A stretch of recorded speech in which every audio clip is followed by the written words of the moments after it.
Hi, my name is Vid Harper. Over the years, I've been on Instagram and YouTube where I post about my favorite movies, actors, musicians, and like many millennials, my love for nostalgia runs deep. Earlier this year, I had the idea of not just talking about this stuff, but actually interviewing some of the people I like to talk about.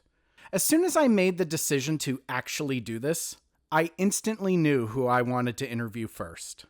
I'm Marilyn. I'm Caryl. And we're the Mommies. Caryl Kristensen and Marilyn Kentz were two mothers living the suburban life on a cul-de-sac in Northern California. One day, they decided to put together a comedy show. Their unapologetic brazen humor gave a unique look at the trials and tribulations of being a mom.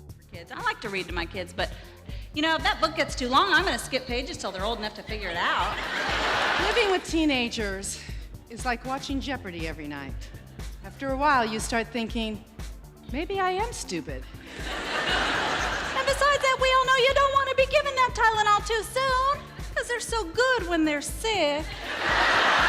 Lately, I've been having a very provocative and almost disturbing fantasy. I'm in Target. I'm with my children, and they're behaving. It wasn't long before showbiz started knocking. Caryl and Marilyn, aka the Mommies, spent the 90s climbing down the Hollywood ladder. Their words, not mine. First, there was the primetime sitcom on NBC.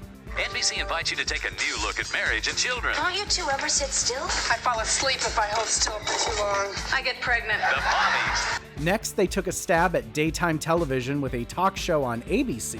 We go backstage with Cirque du Soleil. Caryl and Marilyn, real friends. What'll they say tomorrow? Weekdays. Then there's my personal favorite, an infomercial for a kitchen pan that can cook food anywhere, even the freezer. Chicken cooking in the freezer? I'm willing to stick around and see. Not long after the infomercial, Caryl and Marilyn gave up show business and returned to their suburban lives. Then, last year, after nearly 25 years, the Mommies returned with a brand new stage show. And you bet I made the 7-hour drive to see it. Their new show, titled The Last Trimester, recounts their time in show business as well as humorous anecdotes about life and aging. The Last Trimester is currently playing at the Marsh in Berkeley, California on May 29th, as well as 2 shows at the Theater West in Los Angeles on June 6th and June 7th. I have been a fan of the Mommies since I saw their sitcom back in the early 90s. On the surface, it might seem strange that a 30-something man with zero desire to have children would be a fan. But after listening to the three of us chat, I think it's going to make sense, and you'll see that you don't have to be a suburban mom or a woman or a person of a certain age to enjoy the humor of these two women. I am so honored and excited that Caryl and Marilyn agreed to talk with me, and I also need to thank them for their patience because the very beginning of my very first interview, of course, started off with technical difficulties. Yeah, it's the weirdest thing. But right now, if I put it in speaker view, it's just me, but it'll say if someone else is talking. Yeah, you're hosting, so it's telling you who's talking. Yeah. Did you not wondering in view? That's okay. I think this is fine. Okay, full disclosure, I'm a pile of nerves at this point. In all honesty, I wanted the Mommies to be my first interview, not just because I'm a lifelong fan, but I anticipated things like this happening, and being so new to all of this, I knew that only someone who's been gifted a macaroni necklace and had to say thank you would have the patience and virtue to put up with me. I never did get my technical difficulties fixed, but I was able to roll with it. So, without further ado, my interview with Caryl Kristensen and Marilyn Kentz, aka the Mommies.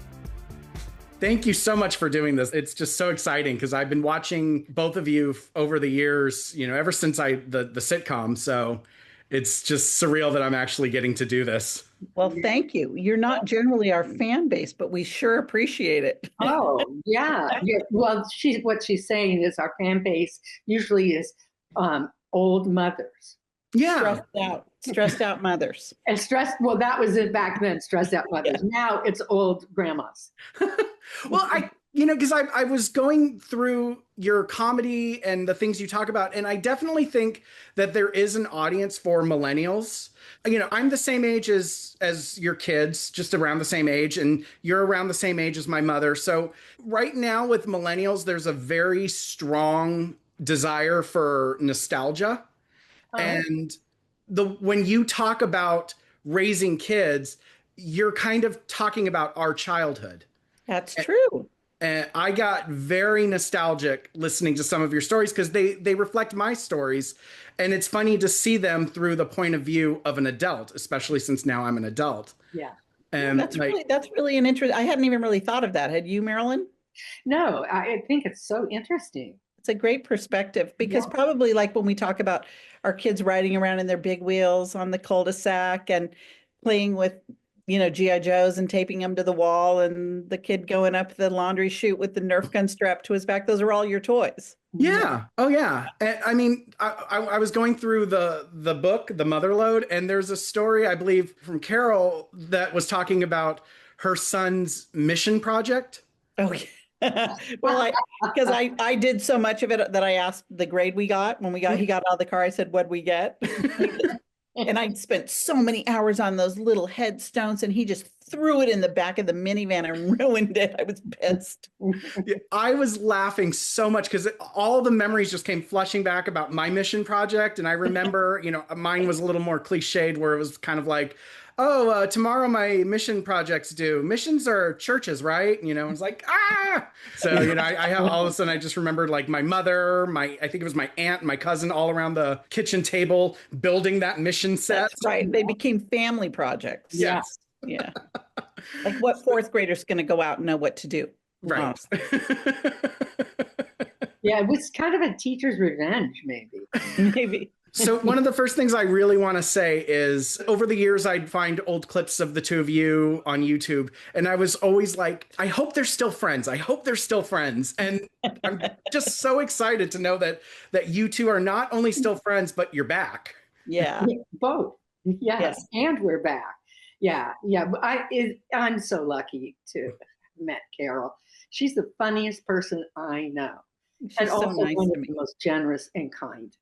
Oh. Do you remember the first time you two met? Oh, yes. We were in a little cul-de-sac in Northern California. It was a cow pasture, and it turned into a housing development. And I became one of the many first-time homeowners. And so there was a progressive dinner party, and so we can get to know each other, see each other's houses. And I think it was like house number 3 that I got a little concerned because the wallpaper, it was so bad. A happy little geese in rain boots. And so I looked at Marilyn. Caryl was sitting next to me, but I didn't know her yet. I turned to Caryl. But like our eyes met and I was like, geese in boots? So that's how we began. Yeah. Judging our neighbors. Yeah.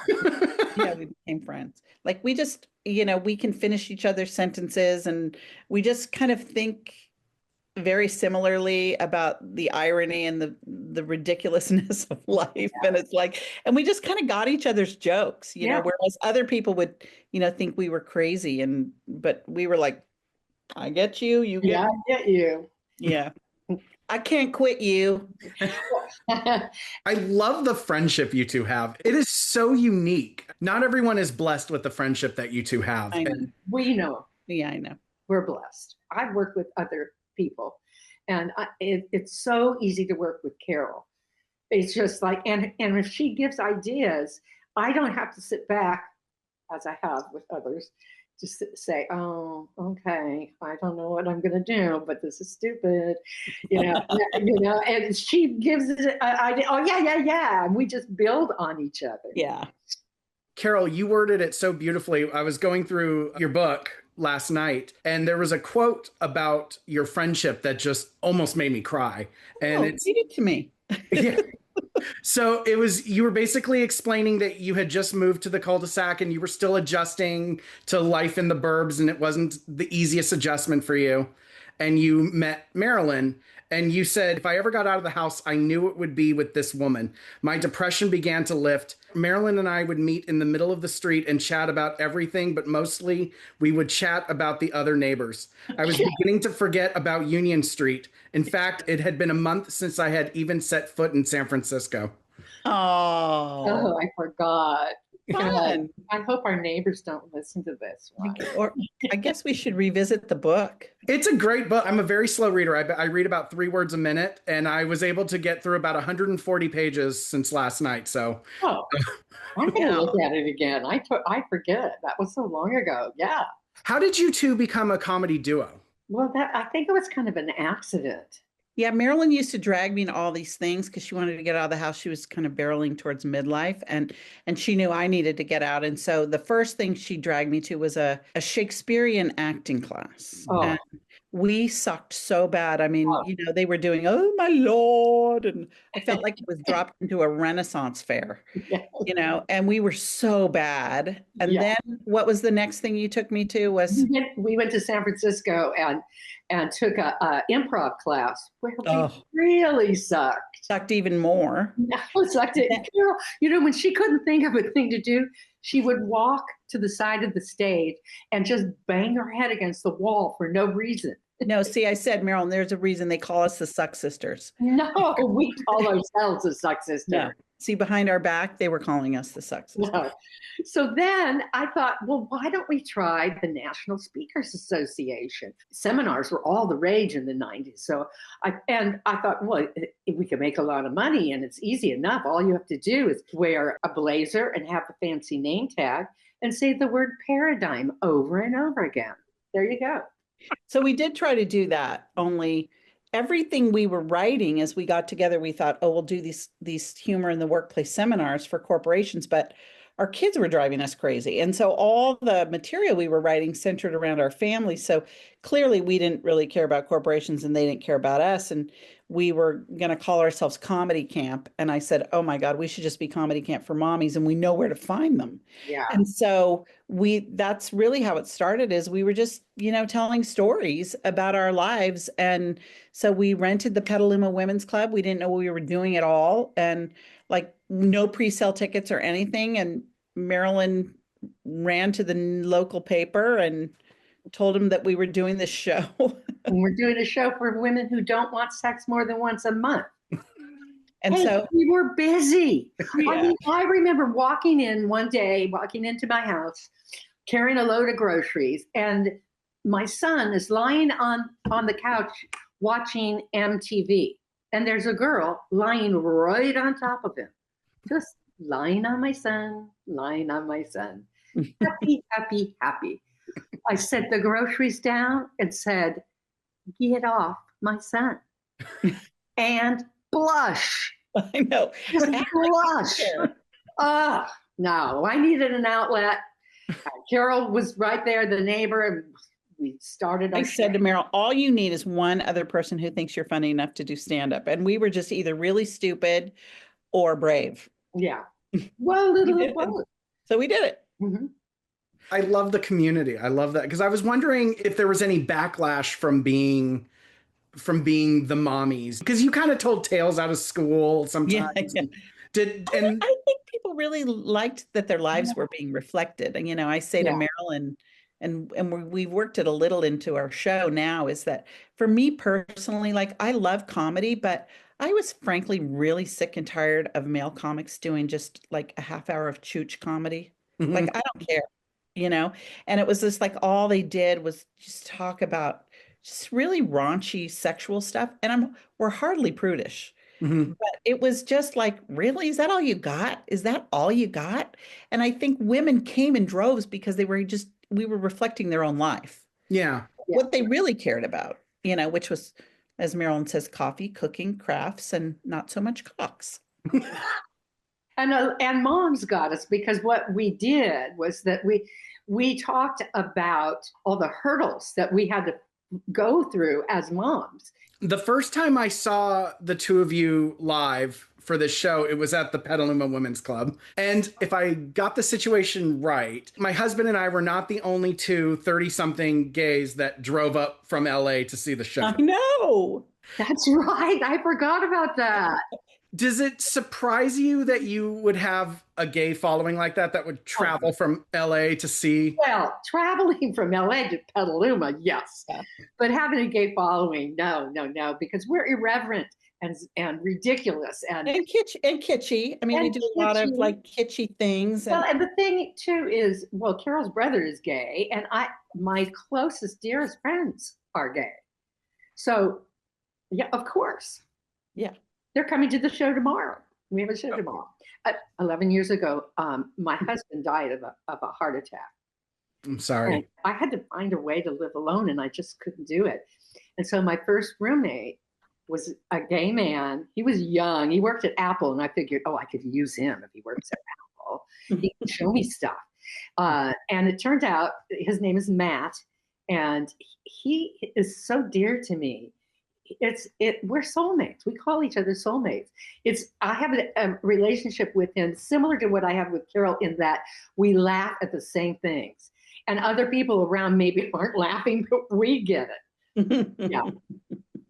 Well, first of all, I'll say the driving up from LA to Petaluma, the gays will turn up for something that they like. Yeah. Like, we will show up to like a warehouse in Fresno because we heard there's a screening of Valley of the Dolls. You know what I mean? Like, right. Like, you guys are great. We are dedicated. Yeah. It's interesting because you speak to mommies, but there is something about your comedy that really does speak to the queer community. Now, all gay people are not a monolith, so I'm not speaking for everyone, but the type of humor you have, first of all, a lot of gay men love witty, clever women, and that is what you two are. I mean, the banter you guys have, and I think there's something that we can relate to because a lot of your humor is around you're in a cul-de-sac, but you're not one of those moms. You know what I mean? We're not Karens. That's how a lot of gay people feel, is they're existing in a society that they're not exactly like, but they're still a part of it. And I think that the humor that you guys have, it resonates. See, she wanted to have that baby naturally. Well, I watched her for 8 hours just screaming and ripping the skin off her husband's face. So I grabbed that man pacing outside my door in the white coat. Said, "Hey, Mr. Anesthesiologist, I just want you to know I will do any drug you give me." Oh, just say yes. And you know what? That epidural was better than the sex that got me there. You know, there were certain people, like when we very first got, we had to go to New York as soon as we got the sitcom, and we went to this thing where we had to entertain the advertiser. And the first person I met was Kelsey Grammer, and he was so kind. He came up to us and said, "Look, if you ever need anything, really just let me know." Yeah. So I remember the first national talk show we did was with Joan Rivers, and she too was lovely. Yeah. I mean, people were like, "Oh, weren't you afraid?" And I'm like, "No, she was so gracious and supportive." And, I mean, there's a lot of women comics that have sharp elbows, and she was lovely and gracious and, obviously so accomplished. It was fun. I'll tell you who hated us. Who? Drew Carey. Oh. He hated us and he had a point. I will say that, because a lot of comedians, you have to go to these small clubs for a long time and garner an audience. And it went 1, 2, 3 for us. And he said that we didn't pay our dues. And, he has a point. But we were so ridiculous. We said, yes, we did. We paid our dues. We had baby barf on our shoulders. We had to breastfeed. Did you? Yeah, right? We ran into him in Vegas once, and Marilyn just nailed him. It's because, so we're sitting at this table. Okay, this long table, and I forget, there was a lot of comedians there, a lot of interesting people. And the chair behind me is Drew Carey looking the other way, right? And I don't know. And Caryl is looking at me, and she keeps saying, and I'm looking at her, I'm thinking, what is she talking? Okay, and so finally I turn around, and just as I turned around, he turned around, and I went, But Marilyn goes, why did you "Why did hate us? What did you do? What did we do to you? Why do you hate us?" And he just said, "Oh no, I'm just a sorry little man." I'm just a small little man. So Yeah. he did apologize, but Yeah. Oh, that's great. So let me see what's the next question I want to ask. See if I was I'm still new to all of this, and I would probably not do this further down the road. Oh, good. It's all good. It's fun. And yeah, you're fun. go with your gut. Yeah, you're doing. Yeah, go with your gut. It wasn't long before you got your very own TV show. Yeah, we got an offer from NBC, ABC, and CBS. Okay, so, and we chose NBC because CBS had Dr. Quinn, Medicine Woman, and and then ABC had stupid Full House. So we said, well, let's go for NBC. Yeah, that's literally how we did it. But then, see, we picked these writers because we thought they had kids our kids' ages that they got us. But literally, they had, a $10 million house on the beach in Santa Barbara and a boatload of nannies. Well, I didn't know anybody who had a nanny in Petaluma and the material came from the conflict. Mhm. So, they ended up writing this very generic sitcom-y formula that was so stupid. And, we're probably, a million hundred Hollywood story if they didn't let us in the writing room, which was so stupid because the talent we brought were the stories and the details of the stories. And then they didn't let us in the room. And so we ended up with this very stupid sitcom. It was so frustrating. And we fought with the writers, and then they put us on Saturday nights. So if you're a mom and you're going to go out, the only night you're going to go out is Saturday night. So nobody watched. Well, don't say nobody watched. Oh. Prisoners Prisoners watched. did watch. Oh yeah, I think it was their punishment. Said, oh, you tried to make a weapon out of your toothbrush? You were going to have to watch the Mommies. No. I will say I recently rewatched as many episodes as I could find, and the magic is when you two are bantering. Like that really is the magic. Yeah. But it was so formulaic, that sitcom. It was so frustrating. I remember when Malcolm in the Middle came on. It was like a few seasons after us, and I was like, oh, that's the show. That's the show. I sort of, in my head, imagined that it would be more irreverent and a little out of the box, and and it was. So we got an F in People magazine. Well, it was okay though. I mean, I was used to it. I had teenagers. I was used to it.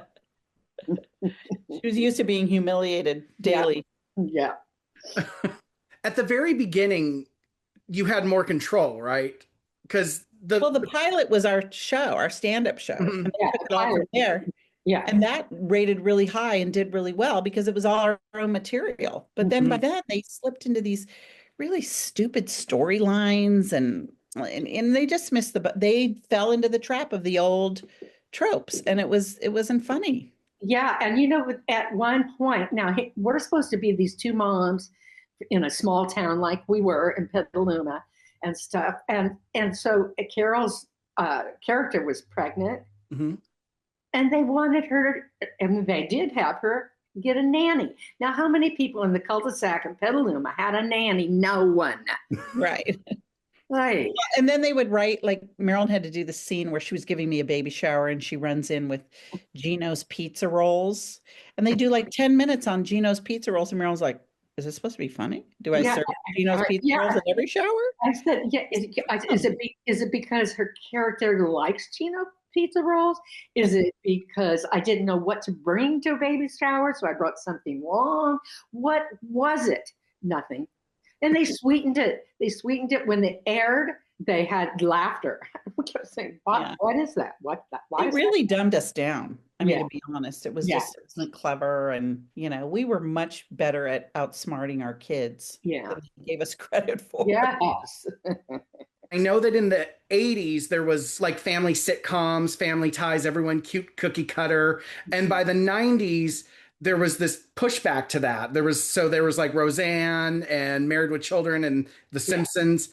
And I think what made your humor so unique, even in that zeitgeist, is first of all, it's the friendship. And also, just to this day, it tickles me to see Like I lived in the suburbs and I went to the school where mothers would like show up with homemade cupcakes because it was their son's birthday and stuff like that. And so to see two mothers on TV giving a demonstration on how to throw out refrigerator art. Yeah. See, now that was our stuff. Yeah. That was a cold open, and they let us do our own cold open. Yeah, they were called mommy moments. Remember? Yeah, right. Yeah, I mean, those are the kind of things that, like, real moms behind the scenes really talk about. It's like, oh, God, how am I going to save this shit forever? My mother, she moved into a retirement community, so she has to like downsize a lot. And she's loving it. But every time I go to visit her, there'll be a box of something, and she's like, throw it out. You like, take it, Vid. I don't want it anymore. Yeah. like Steph, she's like, it's cute. Do you want it or not? Rewatching the show, the episode that I had on tape when I was a little kid, because we, without the internet, we didn't have access to everything. And I just so happened to have had an episode on tape. I was rewatching it recently and I just realized like how much of the banter you guys have is part of my daily vernacular, like things I say. So I wanted to know, what were your comedy inspirations? Well, Lucy for sure. I mean, I think, we used to pray to Lucy before every show. Well, of course, Joan Rivers. Yeah, Joan Rivers, Rosanna Dana, some of the SNL characters. Yeah, Gilda Radner. In the late 70s. Carol Burnett for sure. Oh, yeah. But, growing up the way we did, it was like those women to us were very real. And when people would talk about, what do you want to be when you grow up? I would explain to my kids that, I didn't have exposure to women who did something other than usually they were like a nurse or a secretary or a teacher. Mm-hmm. But until I saw Mary Tyler Moore and that girl. And I was like, wow, you could women can be journalists, they can live in New York City on their own. And it was like, those were our role models. Yeah. Comedic and otherwise. Yeah. Because we didn't have them in real life. I mean, I don't know about you, Marilyn, but most of the moms that I knew were pretty conventional. Oh gosh, yes. And I'm that much older than you. So the moms that leave it to Beaver. Yeah. Yeah. Everybody expired to the Beaver. And I mean that in the nicest way. That's why there's an age difference between may I ask what the age difference is? Of course. Sure, we talk about it all the time. Yeah. No, I'm 13 years older than Caryl. So that means when she was in elementary school learning cursive, I was protesting the war and smoking pot. Okay. A bunch of us lived in this little house called Fort Olive. We called it Fort Olive. And we lived among musicians and artists and one milkman. And I put this big sign in front of in our front window that essentially said, if you're a pothead, you can crash at our pad. But they started coming. I'm not kidding you. The drummer for Chicago came and stayed with us. The group Chicago. We were so excited. And we just catered to him until we realized, he's just a drummer from Chicago. And then, and this is all true, okay, the FBI came to our house because the Manson family had crashed at our pad. Oh. Yes. No, yes. Charlie, though, right? Charlie wasn't with him. Oh, Charlie wasn't with him, no, but it was the followers. His followers. The others, and they were looking for them. That's, wow. We have really different lifestyles. Yeah. I mean, we did. I mean, we just grew up very differently. Yeah. After a certain age, you don't really feel the age difference. I'm one of 11 children. I'm the 9th. And so my oldest brother is Marilyn's age.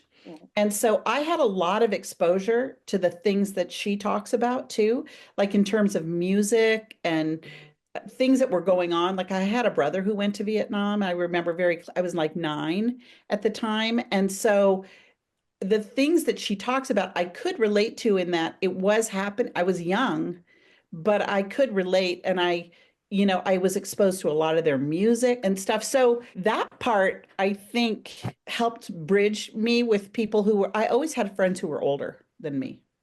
Okay. I think that was because I grew up with so many older siblings. Yeah, and the age gap doesn't really matter. I love hearing that. I just love the friendship. It is a unique thing to see.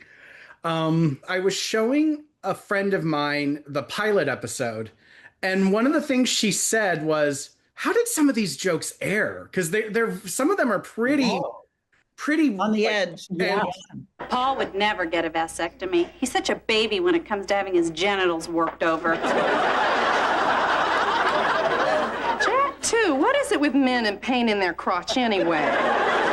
Somebody ought to explain to them that they're only going to take a little tiny piece of twine out of their little tiny scrotum. It's not like some big live 8-pound wet thing is going to work its way out of their little area.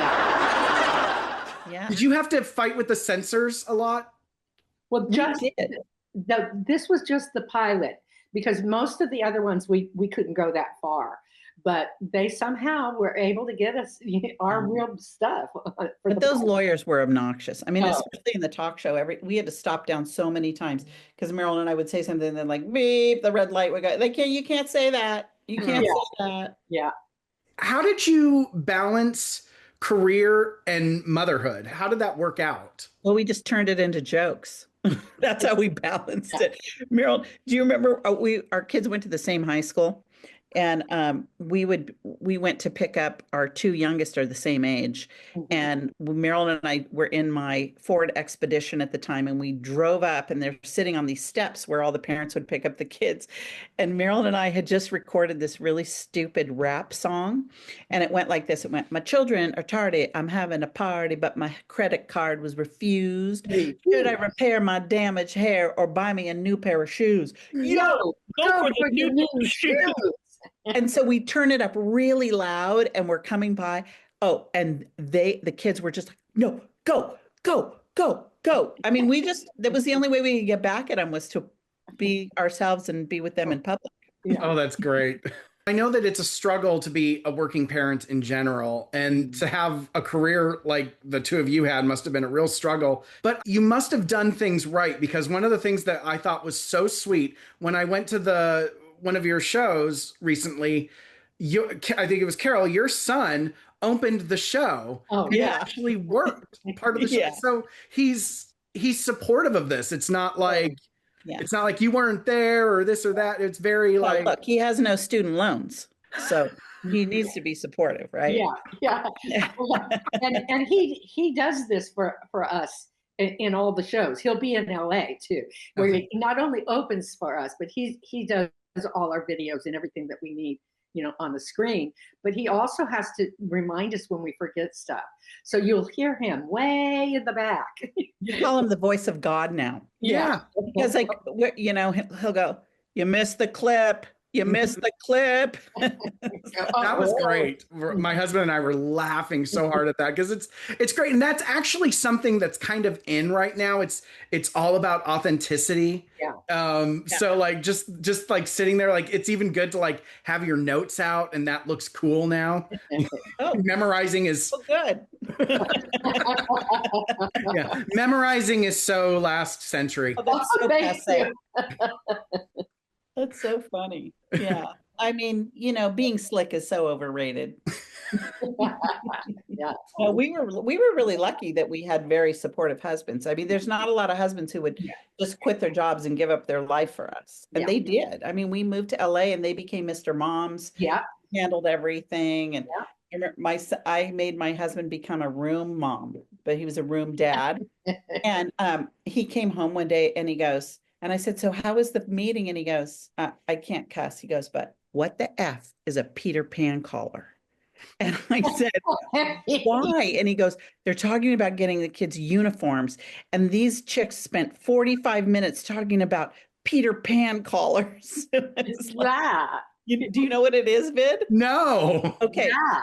So a Peter Pan collar were those little private school uniforms, and there was a blouse that the girls wore, and we had it was like a little rounded collar.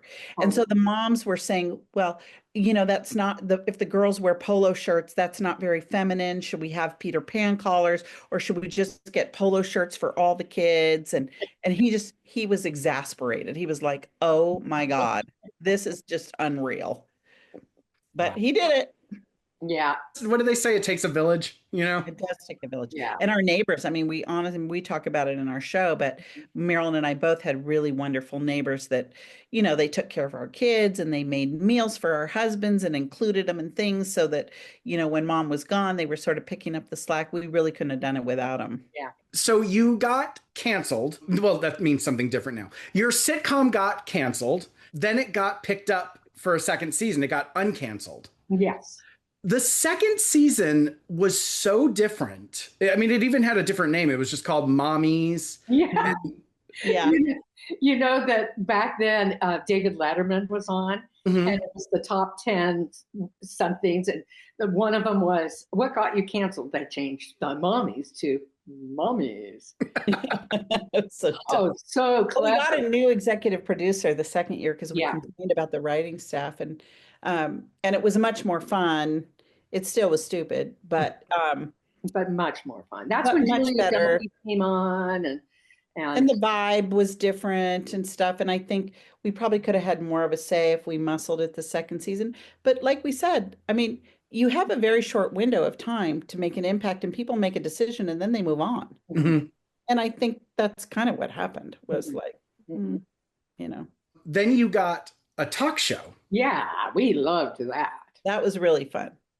And we had like really good guests, and our ratings were good and everything. And then, well, Marilyn can tell you the story of why we got canceled there. Oh, yes. Barbara Walters was pissed at ABC for letting Diane Sawyer host 2020. So to appease Barbara, they canceled our show. We had good numbers, great guests. Everything was going well, but Barbara wanted that time slot for The View. So it was The View. But let's see, Mommies? Barbara Walters. Barbara Walters. Bye-bye. Bye-bye. That was fun. I mean, we got to be a little more creative and we loved spin on things, and we had a lot more input and stuff. And so that was really fun. It was a good, that was good. That was a good one. Yeah.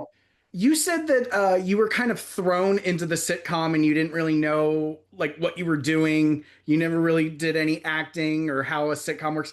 Was the talk show, were you better prepared? Or they were better? I don't, by then, we'd been in LA for a few years, and, we were a little more comfortable in our own skin, I think. And, because there was a very long time there where we just kept feeling like we were imposters. Like Marilyn kept saying, when are they going to notice, And, but I think by the time the talk show came, we were feeling a little more confident. Yeah. You say? Well, and also they played up our friendship, which was easy. Yeah. And we had a lot of say in different things. We did something called Move Over Martha for Martha Stewart. And we had a lot of fun doing the talk show. No, we did. We did. Do you have a favorite guest? I do. Yeah, it was amazing. One time Jack Canfield came on from Chicken Soup for the Soul, and he asked us, who our heroes were. And I said, Rosa Parks. And I said, Donny Osmond. Okay. But then about a month later, the producers got Rosa to come on the show. And I'm telling you, it was so touching, so thrilling. It meant the world to me. There's a really cute picture of the three of us with Rosa, and Marilyn cut me out of it. I did. I said, I was in that picture. She goes, yeah, but you didn't care as much as I did. No, you wanted Donny Osmond, so whatever. They never had Donny. Donny never came on. Oh, I'm sorry to hear that. No, I understand the cutting out thing. A couple of months ago, I got to meet LaToya Jackson, who's one of my favorite Jacksons, and I actually have all her albums and stuff. And they were doing photo ops, and my husband was with me, and when it came time to get the photo, he started to walk up with me, and I was like, no, you get your own photo. See, there we go. Yeah, and then we worked our way down the Hollywood ladder, further down, and we did an infomercial. One of my favorites. The walk away cookware. I don't know what it was, because that came out when I was in 7th grade, and for some reason was sick a lot that year. And so I stayed home from school, and that infomercial, like, I would look for it. Walk away. Just walk away. Just walk away. It was crazy.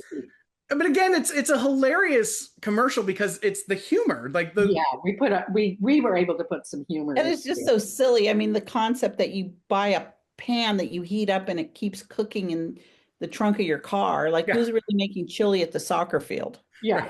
Yeah. No. It was a good tuition commercial. Oh yeah, that is. Yeah. Paid some bills. Yeah. That's right.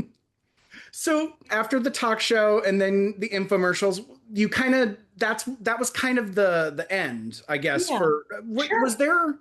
Was there like a definitive moment where you're like, we're done, or did it just kind of fizzled out? We didn't want to try anymore. I know. I think Marlyn and I both. Do you remember we both sort of went on separate auditions for a while? We did. Oh my God! Yes, we did commercial auditions and stuff, and they were hideous. And I was just like, I'm just not going to play this game. Mm-hmm. It was just like I felt like I didn't want to give that power to somebody else to say I was good enough to do something. And I went to all these auditions. I'm like, what am I doing? I'm not an actress. This is like so stupid. And really the reason why the comedy show worked was because we had a voice. We had something to say that I think we were passionate about. And this was like, I was just not passionate about it. And so it was kind of dumb of us to go as actors.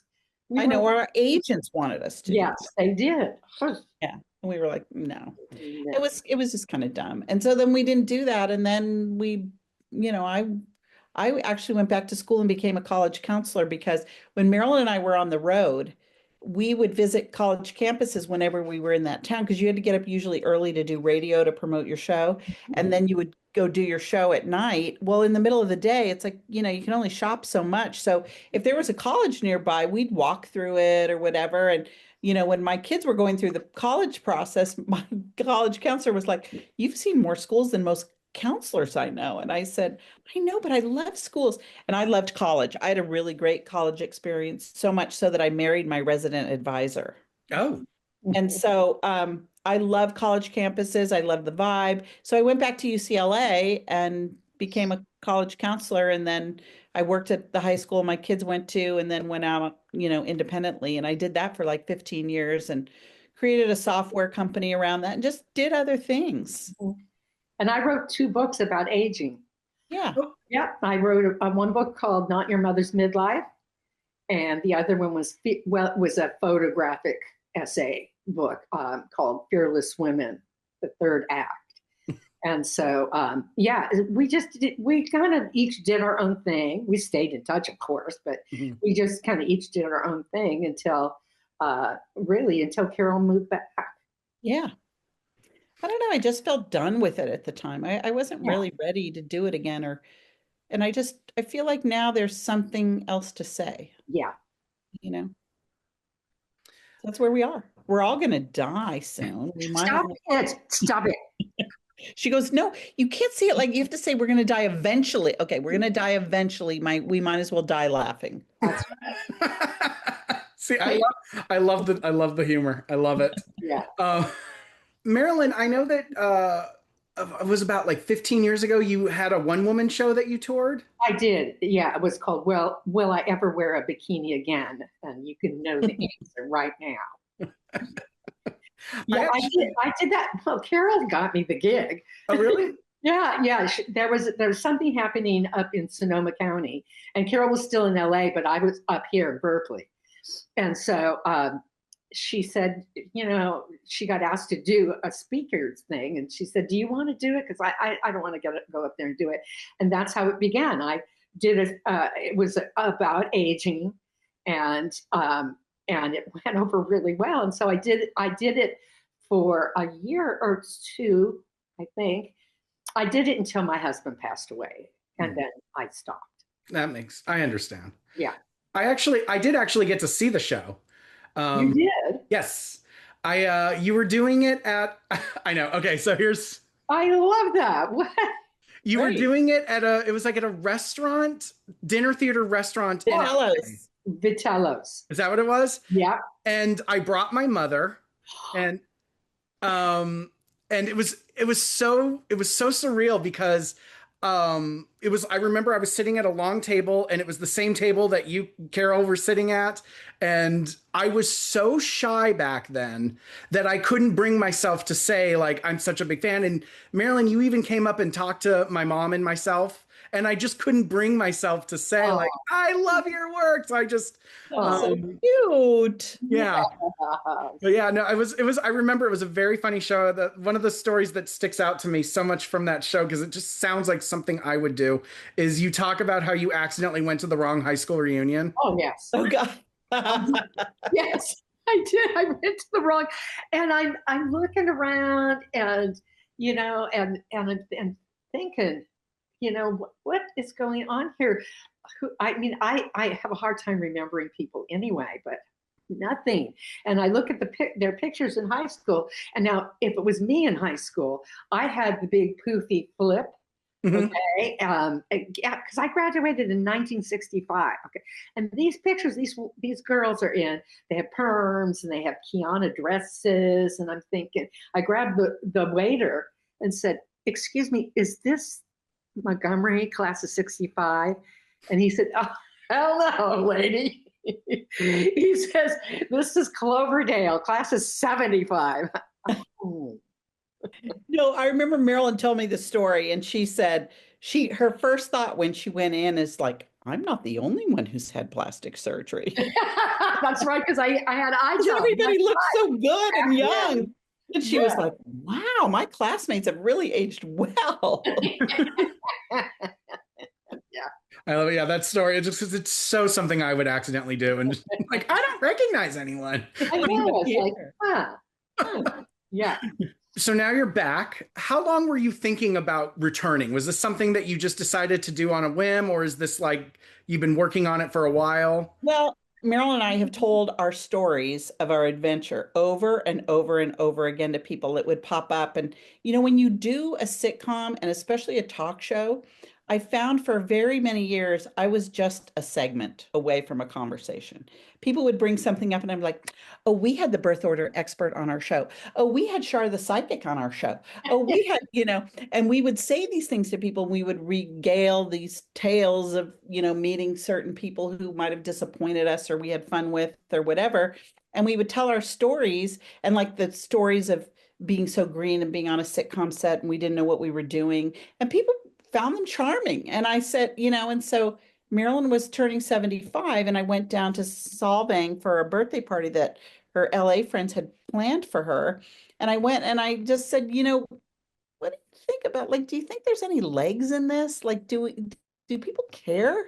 Would they want to hear this story? And she was right on. She was like, oh, I want to do something. Let's do something. And I was like, okay. And then Marilyn introduced me to a now friend of ours who's a very prolific, talented performer, stand-up comic named Don Reed. Mm-hmm. And he lived here in the Bay Area, and he was doing these story nights up in Marin outdoors. And it was like a storytelling night. And he asked us if Marilyn and I would do 15 minutes. And so that was a year ago, January. And so we told our whole story of going to the Tyson Holyfield fight. Yes. And it was more than 15 minutes. Yeah, it ended up being much more than 15 minutes.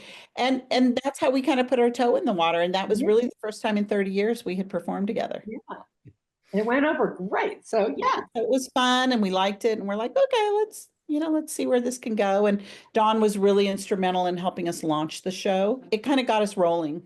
It's been really fun. Oh, it's been so much fun. Because we talk about how we accidentally got to Hollywood and how we did work our way down the Hollywood ladder. And it was good and fun. And then we go into what our friendship is like now.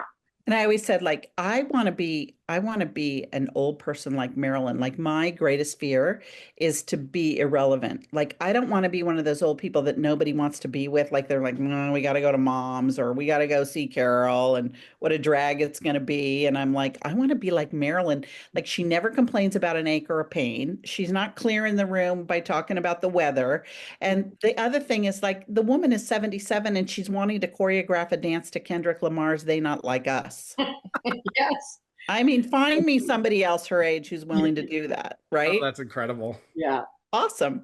I think one of the things Marilyn and I pride ourselves on with our comedy is that we really try to stay away from the trite, that we use our own experiences to illustrate things that everybody is living through. But, like, when we talk about aging, we're not doing like the turkey neck stuff and all of that. It's like, Marilyn, you have to tell the math story. Because this to me is like a perfect example of a way of saying I'm old without being boring about the way you say you're old. And I am. I mean, I need Prevagen, for God's sakes. So, yeah, I was doing dishes one day and I had the TV on, and there was a commercial that was against all drugs, especially meth. But I heard it as math. So I'm doing the dishes and I'm hearing this woman come on and say, my life was just fine until I did math. What? And one woman said, math ruined my life. Really ruined your life? I mean, I hate math too, but ruined your life? So it's that kind of stuff, because I think, the danger in doing this kind of a show is to just regurgitate all the old tropes that we've seen and what it means to be old. Yeah. And we hope we sort of redefine it for people, that you're never too old. Like, just keep saying yes to everything. Like, if people would say, oh, were you really calculated about who you picked as an agent and a PR firm? We're like, no, we just said yes every time an opportunity presented itself. We're like, okay, walk through the door and see what happens. So what's in the future for you guys besides the shows that I talked about? Do you know any other things coming up? We're going to take a break in the summer for just a little bit and come back in the fall. We'll come back to LA and we'll do it up here. And we'll just keep seeing where it goes. I mean, we've talked about doing a podcast together. Yes. Call it like unprofessional advice or something. So we're not sued when people call in and we give them our advice. Yeah. Yeah. So I don't know, we'll see where it goes. I mean, there's so many opportunities now where you can just self-produce and you don't have to wait for somebody else to tell you you're good enough. Yeah. It's always the advice when people have come to me and said, oh, I want to be an actor. I want to do this. And I'm like, you really want to do it? Write your own material and write something for yourself and put it up and see how it works with people, because there's so much competition in the space. If you just wait around for somebody else to tell you you're good enough, it'll never happen. I'm learning that. Good. And so kudos to you for, just doing what you love to do and reaching out to people. And I think most people are really supportive of that concept. Yeah. Thank you so much for thinking of us. I feel like Vid is going to be our ambassador to a whole new group of people. I love that. Yeah. When I talk to other, millennials, the second I mention Palmolive, they remember. Like, I'll show a picture of the Palmolive. Yeah, let's ask Madge. Yeah. But the second I show like a picture from the commercial, they're like, oh my God, that's right. Again, the nostalgia kicks in. So yeah, awesome.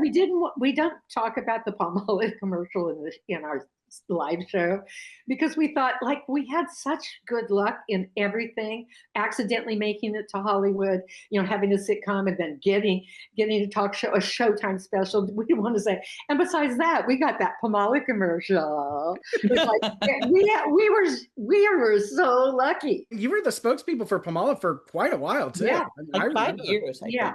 Yeah, something like that. That was good. Yeah. I don't know if you saw this on YouTube. There's a news segment where they're talking about your Palmolive commercial, and they actually find Madge And they show the commercial to her and she reacts. Oh yeah, no, they did that. I think it was like Entertainment Tonight or one of those Yes, that's evening right. magazine or something did Yeah. it. She was in a play in Kansas City or something. Oh, that's right. That's right. All right. Double checking, making sure. Well, where can people find you? That's the good question to always ask. Well, always our Instagram says The Mommies 2025, and whatever our latest and greatest stuff is, we'll always post there. And then on Facebook too, same thing. Yeah. Excellent. Well, thank you so much. Thank you. This was a literally dream come true. Like so surreal that I'm doing this. And thank you. It's Yeah. awesome. You're a sweetheart. We can't wait to see you. Yeah. Thank you. Okay. Thank Take you. care. All right. Take Bye. care. So there you have it. My interview with the Mommies.